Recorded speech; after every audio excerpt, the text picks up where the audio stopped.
Concernant ses capacités, Sengoku a mangé le Ito Ito no Mi, modèle Bouddha, un fruit de type Zoan mythique qui lui permet d'augmenter instantanément sa taille pour se... Il a rien fait pendant tout Marineford, il a floppé contre Luffy, il tape l'équipage de Barbe-Poire, Stronger est debout. C'est vraiment le... Franchement, quel amiral en chef à la marine, quoi. Transformé en un gigantesque Bouddha très puissant. Et bien intellectuellement, tu penses quoi de Sengoku? Bah, il y a Oda qui dit que c'est un grand stratège, donc bon, j'ai envie d'aller dans ce sens-là, quoi. Tu vois ce que je veux dire? J'ai pas envie de contredire ce qu'Oda nous dit par rapport à l'intellect de ce personnage-là. Mais bon. Voilà, en termes de plan, je considère que tu peux faire beaucoup mieux, quoi. Tu vois ce que je veux dire? Donc, je veux pas contredire Oda, mais bon.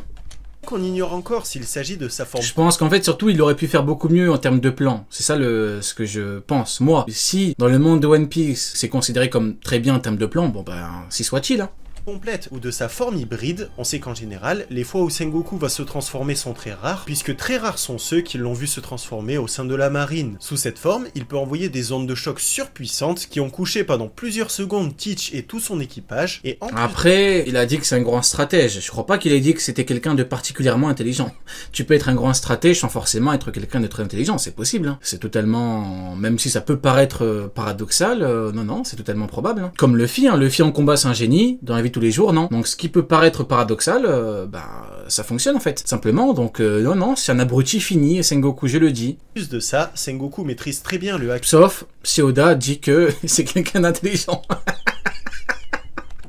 Je sais pas, je crois pas qu'il ait dit que c'était quelqu'un d'intelligent, j'ai pas envie de le contredire, mais bon, moi, ma conviction profonde, si vous voulez, c'est que c'est un abruti. Mais bon, peut-être que... Peut-être que c'est parce que j'ai trop de trucs à leur reprocher, trop de défaillances, trop de décisions bêtes, donc je sais pas, ça dépend. Après, peut-être qu'Oda dit qu'il est intelligent par rapport aux mecs de la marine, parce que ce sont tous des abrutis, donc oui. Si la norme, si vous voulez, c'est qu'on a beaucoup d'abrutis, ben un mec un peu moins abruti peut paraître intelligent. Et même le haki des rois, même si on l'a pas encore vu l'utiliser.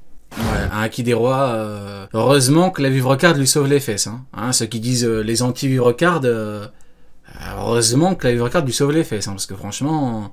Sinon il est KO, hein. Il est inerte, hein. Il est vraiment nul, hein. Ensuite, on a Kong, le commandant des forces armées du gouvernement mondial et l'ancien amiral en chef de la marine pendant la période Goldie Roger. Alors évidemment, en tant qu'ancien chef de la marine, Kong a un fort sens de la justice et une immense puissance. Et pour cause, en tant que chef des armées... Ah oui, à l'époque, amiral en chef. Amiral en chef à l'époque de Roger, maintenant, quand live 24 heures. 24 heures, je pense que, arrivé à la 13e heure, je serai incontrôlable. Donc ça va être compliqué d'en faire un aussi long. Frérot, 13 heures, il y aura plus rien qui pourra me stopper, frérot. C'est...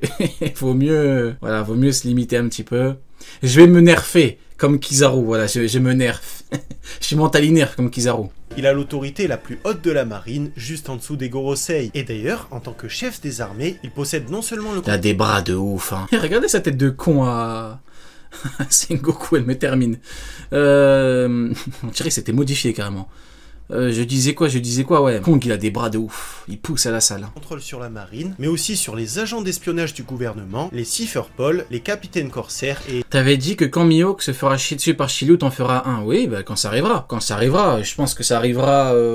Si c'est vraiment c'est lui qui doit lui chier dessus, et pas quelqu'un d'autre. Ouais, je sais pas, dans les 2 ans, même pas. Ouais, d'ici 1 an. Ça dépend de la durée d'Elbaf, mais ce sera soit dans l'Entrarque maintenant... Enfin, post-Egghead, soit juste après, ou peut-être en Entrarque, ou peut-être en chapitre parallèle comme Oda avait fait avec Shanks, la ruche et tout, pendant Egghead. Je sais pas, mais dans pas très longtemps, ça arrivera, c'est sûr, et je le ferai, hein, je dis que je le ferai. Et Enies Lobby, de par sa position, on devine que c'est un personnage qui est extrêmement puissant, même si encore aujourd'hui, on ne l'a pas vu à l'œuvre. Ah, notre petit cousin. Ensuite, le YC2 de Teach. On a Kuzan, alias Aokiji, l'un des 3. L'animateur, il lui a tellement, comment dirais-je, il lui a tellement donné du crédit avec cette scène, c'est un truc de ouf. Il lui a donné une aura qu'il n'a pas. Vous en tirez vos conclusions. Animé, manga. Dans le manga, c'est ça. Voilà. Dans le manga, c'est ça, Kuzan. Dans l'animé, c'est ça. Vous voyez ce que je veux dire? Donc, oui, évidemment que l'animateur qui a, comme par hasard, était dégagé de la Toei, a donné du crédit à Kuzan. Mais ça, si vous voulez, je considère que tout le monde est censé le comprendre. Enfin, c'est bon, les mecs, ça y est, on n'en peut plus. Maintenant, je comprends, et les agendas et tout, je comprends. Mais bon, les mecs, s'il vous plaît.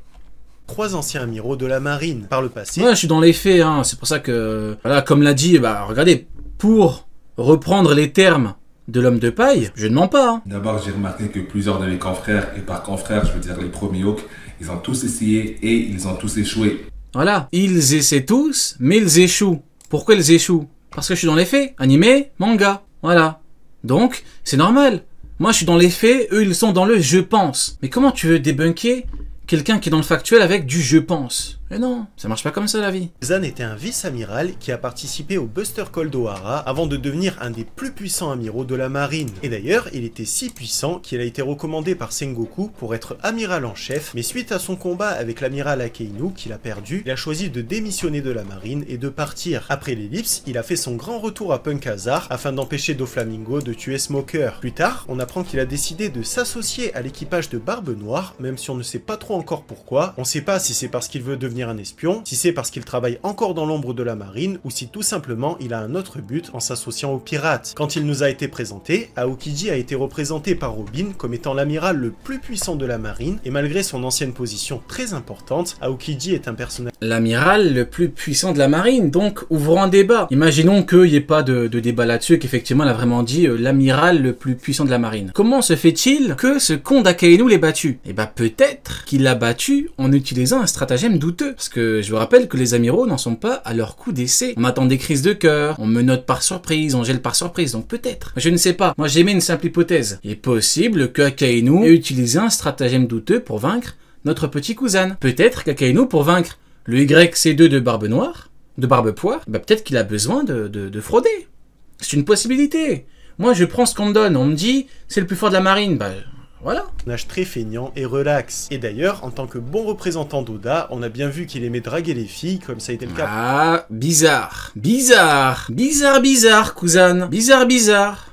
Attention, Kuzan. Et encore aujourd'hui, c'est un personnage qui est très ambigu dans l'œuvre. Et d'ailleurs, Ah, ça pourrait être ambigu, il est ambigu. Aokiji fait le parfait contraste avec... Ah, grand tonton, attention. Plus de 50 balais, le frérot. C'est doucement. Akainu, puisque sa devise c'est la justice paresseuse, alors que la devise d'Akainu c'est la justice absolue. Et d'ailleurs, pour compléter ce duo, on a aussi Kizaru qui a pour devise la justice modérée. Ah, la justice modérée, en d'autres termes, en fait, Oda, ce qui me termine, c'est qu'il lui a donné le nom de justice modérée pour éviter de dire la justice de Golemon. C'est vraiment le Golemon. Genre Kizaru, c'est le con, c'est l'abruti de service. Il est là, on comprend rien à sa justice, on comprend rien à ses idéaux. Il est juste là pour servir de faire valoir de serpillère. C'est une vulgaire serpillière de Gorosei, c'est tout. Et qui va se retrouver entre les deux personnages. Concernant ses capacités, on sait qu'Aokiji s'est battu pendant plus de 10 jours avec Akainu avant d'enfin être battu, donc ça signifie qu'il a une puissance, une vitesse et surtout une endurance qui est juste exceptionnelle. Ouais, bizarre Akainu, hein. 10 jours à battre un homme glace alors que t'as du magma, bizarre, bizarre, bizarre. Hein. Moi je pense que le YC2 de Barbe Poire a dû lui faire la misère pendant la misère. C'est que ça rappelle la misère.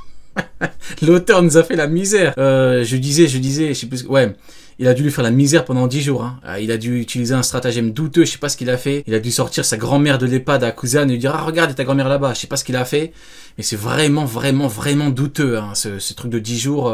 Kuzan a mangé le Yeye no Mi, le givre aux fruits, un fruit de démon de type Logia, qui lui permet de prendre l'apparence et de contrôler la glace. Grâce à ça, il va pouvoir refroidir tout ce qu'il touche à une température très froide, puisqu'il peut même... ça tape du Zoro, ça tape du Luffy de l'époque. Et quand ça tombe sur des mecs énormes, vous voyez, quand ça tombe sur des vrais hommes, ça bégaye. J'ose. Il a dit quoi? C'est ça que je reproche aux amiraux, les gens veulent pas le comprendre. Il y a des gens qui ne veulent pas comprendre quelque chose aussi simple. C'est ça que je leur reproche. Ça fait les grands contre eux. Ah, Guardisoro. Fait excusez-moi, c'est quand même le Golemon ultime à Guardisoro. Personne ne respecte ce vieux monsieur. Le mec qui exagère. Le mec qui abuse. Mais quand tu tombes sur le Big Joz, sur le Big J-O-Z, tu bégayes, tu te chies dessus, tu paniques. J'ai éclaté Zoro, je lui ai chié dessus pour rien.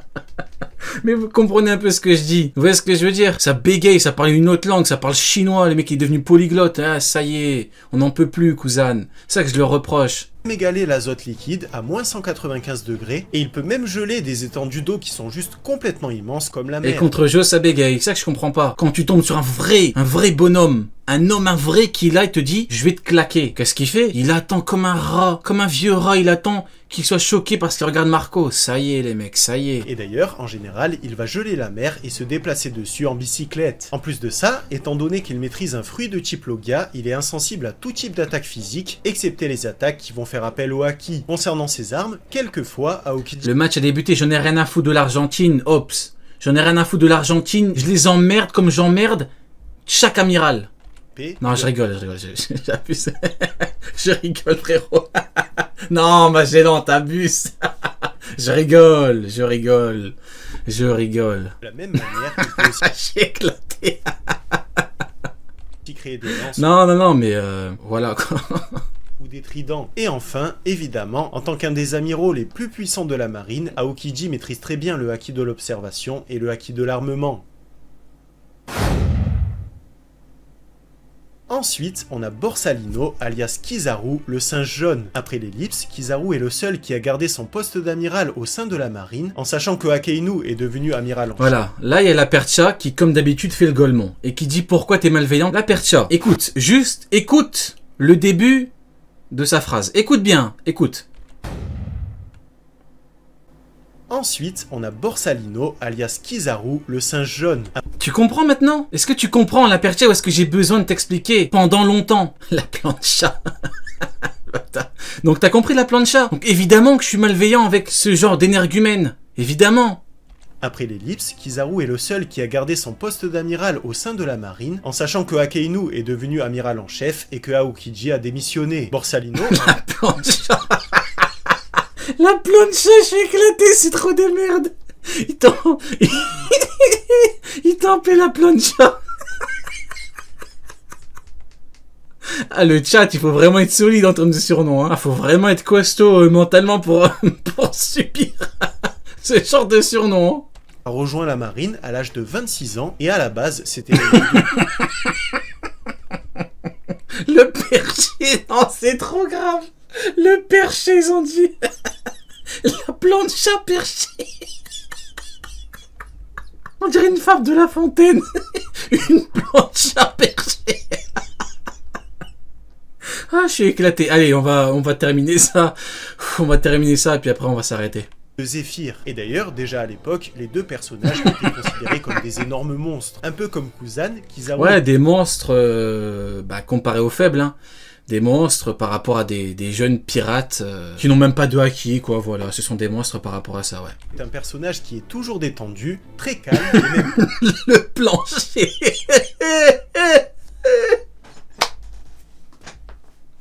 Ah là, je vais m'évanouir. Ils l'ont appelé le plancher, non, c'est trop grave. Je vous jure, c'est trop grave, ils l'ont appelé le plancher.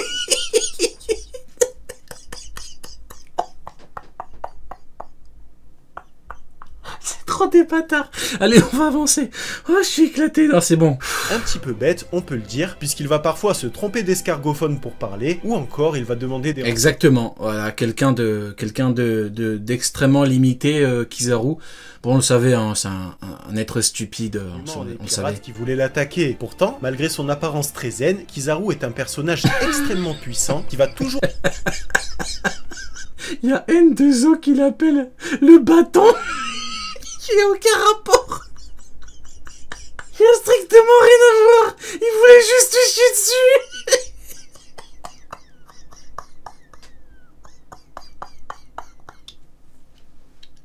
N2O, il s'est dit, je vais participer à la session van, je vais juste lui chier dessus. Je vais l'appeler le bâton.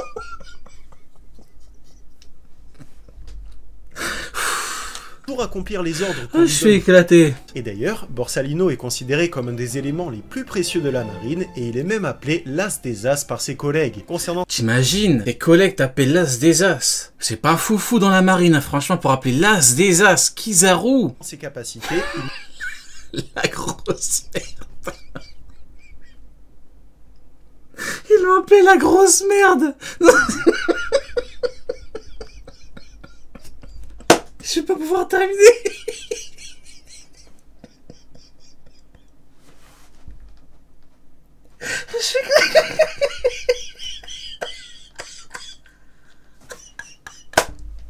C'est trop... Non, c'est trop son dinguerie. Il y a des gens qui participent que pour lui chier dessus. L'as des as. ASS. Il maîtrise un très puissant acquis de l'armement, et on l'a vu parce qu'il a même réussi à blesser Marco sous sa forme de phénix, à contrer les coups d'épée de Rayleigh, qui était pourtant un des personnages les plus puissants de One Piece, ou encore il a encaissé une des plus puissantes attaques de Marco. Alors, on en était où? Même réussi à blesser Marco. Il a pu blesser Marco quand Marco était inquiet, choqué par l'état de son capitaine. Phoenix a contré les coups d'épée de Rayleigh, Rayleigh qui n'a pas combattu depuis des décennies, c'est très bien pour Kizaru, bravo à lui. pourtant un des personnages les plus puissants de One Piece, ou encore il a encaissé une des plus puissantes attaques de Et il s'est fait chier dessus par Marco, il s'est pris un coup de pied, ça l'a dégagé, il a même pas osé revenir combattre Marco. En termes de palmarès, c'est pas ouf, hein. C'est vraiment pas ouf. Marco sans broncher et sans présenter de signes de blessure. Concernant son fruit du démon, Ça me rappelle le débat qu'on avait réacté week-end contre un pro Kizaru. Le mec au début du débat il disait ouais Kizaru niveau Yonko et tout, genre il lui donnait pas d'argument. Après quand c'est parti sur Marineford, ça parle chinois quoi. C'est vrai qu'il est pas revenu contre Marco. Oui, c'est vrai qu'il s'est fait chier dessus par Marco et oui, c'est vrai qu'il a attendu que Marco soit... Bon les mecs, au bout d'un moment, sortez un petit peu de l'image que vous aviez d'eux quand vous étiez des gosses et acceptez la réalité des choses. Tout ira pour le mieux.